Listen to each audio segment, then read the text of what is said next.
So, no, I don't need to stand, but thank you. Y'all are so courteous. I'm not used to that in New York. Nobody cares if I have a mic.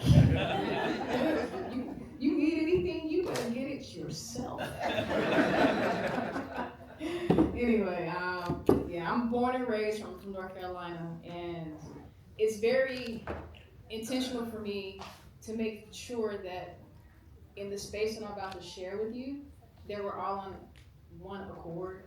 So again, take 5 seconds with me, taking a deep breath, and I want you to connect while I play a nice little connection rhythm with you so you can be in the space and be present.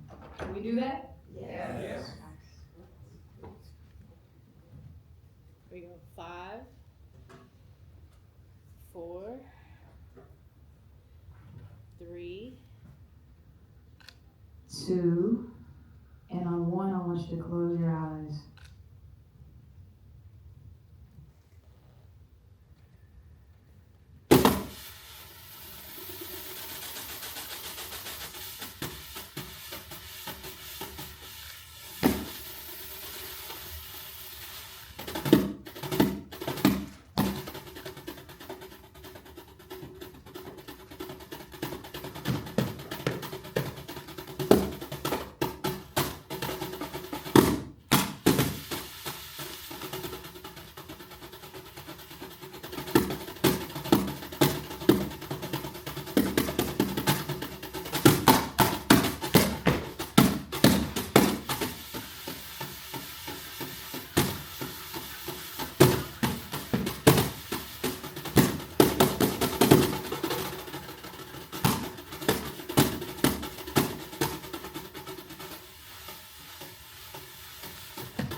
Thank you.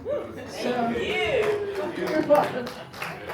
So one of the reasons I named my presentation Thinking Outside of the Box is because as a young woman in this music industry, you have to be multifaceted in your thinking. Because when you get to the school of music, everybody wants to do what you want to do, right? So how do you create your niche? How do you think outside of the normal thinking? This day and age, you can't just be a drummer. You know, you can't just be a percussionist. And believe it or not, I'm very well known in New York as a Afro-Peruvian drum set player because I play cajon. But depending on where what area you see me the most, you might think that I'm just a jazz drummer, or you might think that I'm just a professor at Berklee College of Music. So it's really important that we remind ourselves, no matter what your career path is, to constantly think outside the box, right? Yes. Which is very hard. So I think I did my tutorial right. Let me see if I got this right. Okay, yes. So how did that solo make you feel? Anybody? Just serene. Serene? Yes. Alive? Energized? Connected. Powerful? Connected. Soulful? Hypnotized. Yes. All right. There was a stream of consciousness. A stream of consciousness. Okay. What did you say, little one? Say it again. Lovable. Yes. There is no wrong answer here with the way that solo made you feel. Another thing that I think sometimes as artists we forget is that it's not about us. Even though it is about us, it's not, right? So whatever you're putting into your craft, my firm belief, and from the elders that I play with, like Dee Dee Bridgewater, who I just came off a tour with in Europe, we did a 6-week run.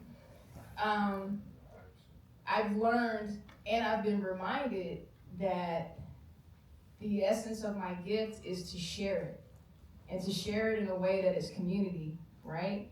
So whenever I'm pouring out or performing, which is what most of us are doing as artists, there should be a call, a response, a reception to it, you know? So I love all the descriptions that you gave of how the solo made you feel. Some of you cheated though. Okay, so now, you notice that I have feminine, masculine. I'm also a firm believer that the drum isn't an instrument that's designed only for men.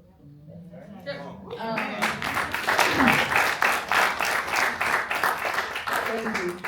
And and this is just my opinion, you don't beat me up. You can send me emails and talk to me later. Let me get through my presentation. But I also firmly believe that as men and women of the instrument, the drum, there comes a certain balance of both feminine and masculine energy that comes from each of us, right? And depending on how you deliver the energy through the drum, you may be tapping into either or side, right? I don't necessarily believe that playing like a girl means that I'm being very, what's that thing, demure? Yeah. You know, I'm not being very subtle. I firmly believe that most of the time when I'm tapping into my feminine energy, I'm actually more intense. I have more like behind it. And I find that this is my personal opinion, when I'm tapping into my masculine side, I'm more reserved and chill. And I'm not saying it's either or, but there's a balance, and it depends on how you see the yin yang, right? But all that to say is there is no such thing as a gendered instrument, okay?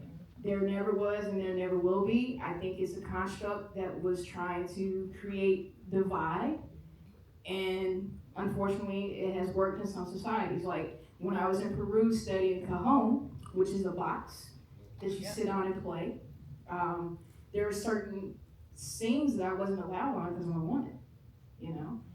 And that's unfortunate. And then you travel to different parts of the world, and because a woman has a certain thing going on each month, she's not allowed in the space to touch the drum.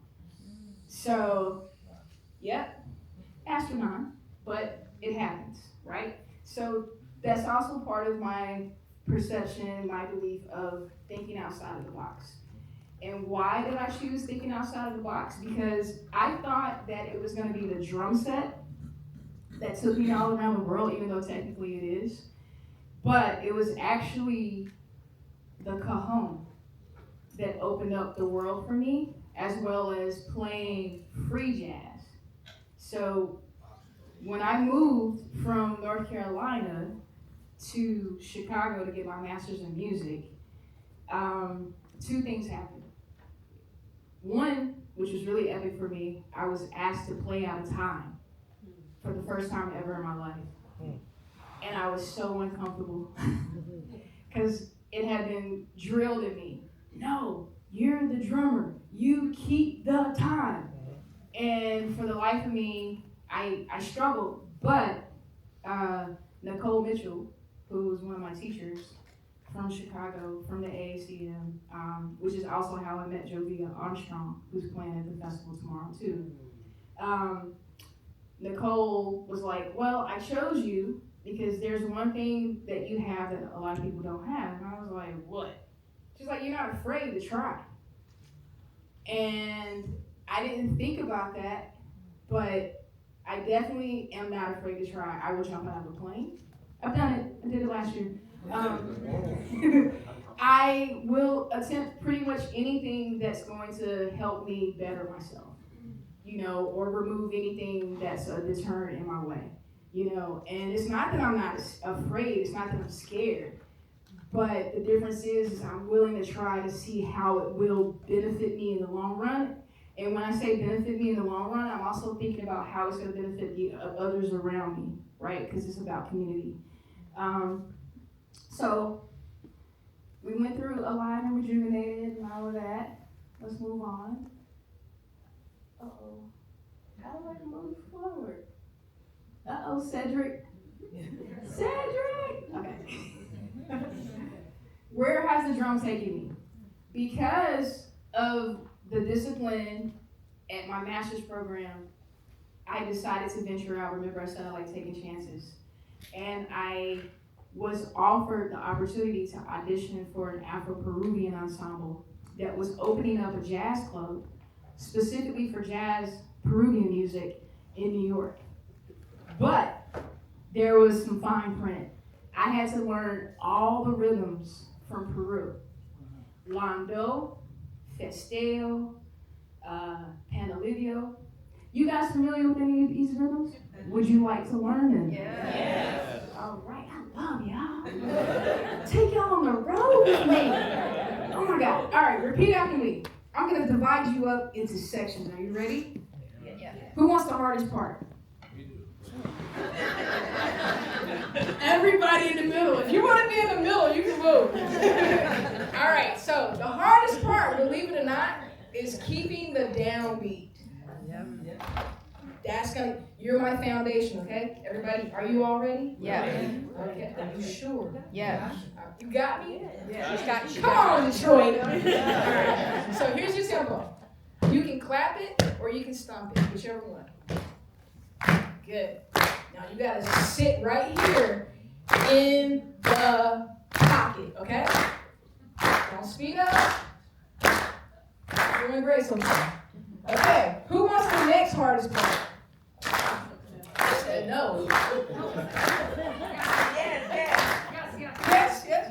Oh, you're too indecisive. Okay, right? So I'm teaching you right now something called a rondo. Let me see if you guys can talk to me while you're keeping the tempo. Can you say rondo? Rondo. Rondo. Rondo. Rondo. Rondo. Rondo. Rondo. Good job. Okay, you're my downbeat. Great job, downbeat. Okay, now we got the next section. So you got doom, clap, doom, doom, clap, clap.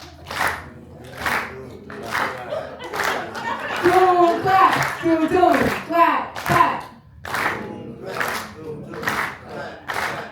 Doom, clap, doom, doom, clap, clap. Doing great. Y'all sound like y'all still sleeping. Y'all tired? Come on, let's do it again. Doom, clap, doom, doom, clap, clap. Keep going. Doom, clap, doom, doom, clap, clap. Okay, repeat after me. Coo, coo, coo, kee, kee, kee. Yes. Coo, coo, coo, kee, kee, kee. Coo, coo, coo, kee, kee, kee. Keep going. Coo, coo, coo, kee, kee, kee. Coo, coo, coo, kee, kee, kee. Coo, coo, coo, kee, kee, kee. Coo, coo, coo,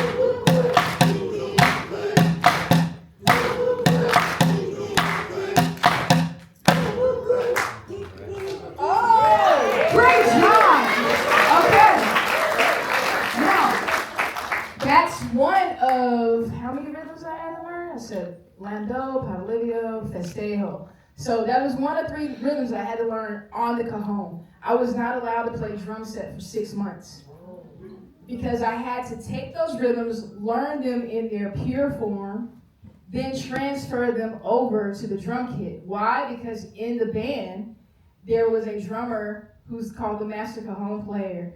His name is Wevito Lobaton. And when he wasn't playing the cajon while I was playing drum set, he would be dancing, right? And then I would have to take over. And then I would have to play drum set and cajon at the same time, right?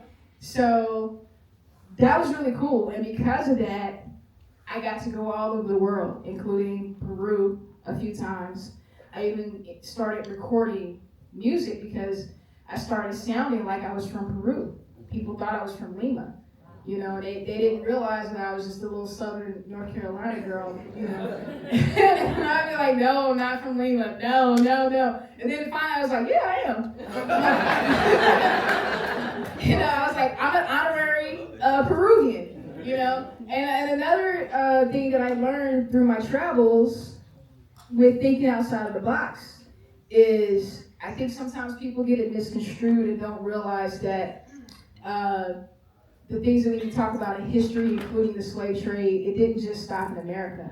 You know, a lot of ancestors and descendants got dropped off in different parts of South America, Cuba, Puerto Rico, all those different places. So those rhythms are infused. So it's really beautiful when I went to Peru and I saw people that looked like me, you know, that played these rhythms and have transferred it and connected with the Spanish rhythms like flamenco and the Spanish guitar, right? Because a lot of people don't realize that the cajon has 2 different versions. There's a Spanish version and there's a Peruvian version. The Peruvian version is more African because it's drier and it doesn't have the snares on the inside. The Spanish people, no offense to them, but they couldn't get the same clack, clack, clack, clack sound with their hands as the African players could. So they put the snares in it to make it wet so that they could get that sound. When you're a really, really, really great cajon player, you can get the wet and the dry sound from the Peruvian drum, right? No knock on anybody, just letting you know the technique and the details of it, okay? Are you learning a lot? Yes! Excellent. I love the crowd participation. Oh my God. If my students at Berkeley were more like that, they'd just be like, oh, another lesson. I'd be like, okay, well,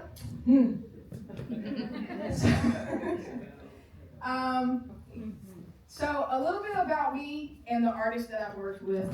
As you can see, I got asked to do the Beyonce band back in 2011 at the NAMM show. The NAMM show is the National Association of Music Merchants. And believe it or not, that one show that I did with the Beyonce band, excluding Beyonce, let me get that correct, okay? But it was still great. Gave me the opportunity to be blessed with my endorsements. Wow. Yeah.